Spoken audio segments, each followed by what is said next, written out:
திருவண்ணாமலை மாவட்டம் ஆரணி அருகே தன்னுடன் திருமணத்தை மீறிய உறவில் இருந்த பெண்ணை கடந்த 2 மாதங்களுக்கு முன்பு கொன்று புதைத்த நபரை போலீசார் கைது செய்துள்ளனர்.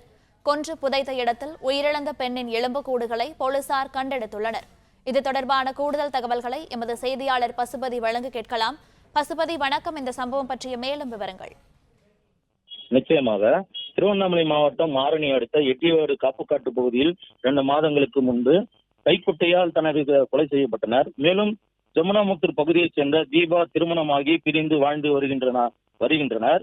பின்னர் தீபாவிற்கும் ரங்கசாமியிற்கும் கள்ள தொடர்பு ஏற்பட்டிருந்த நிலையில் தீபா தனிமையாக அவரோட கணவரிடம் பிரிந்து தனிமையாக வாழ்ந்து வந்தனர். ரங்கசாமி இருவருக்கு தீபாவிற்கும் சந்தித்து அவர்களுக்கு காதல் மலர்ந்துள்ளது.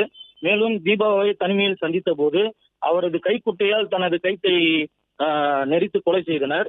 அவர்களுக்கு வாக்குவாதம் ஏற்பட்டு இருந்த நிலையில் கைக்குட்டையால் கைத்தை நெரித்து கொன்ற சம்பவம் அப்பகுதியில் பெரும் பரபரப்பையும் ஏற்பட்டுள்ளது. மேலும் களம்பூர் காவல் நிலையம் போலீசார் இந்த சம்பவத்தில் ஆஜராகி விசாரணையும் மேற்கொண்டு வருகின்றனர்.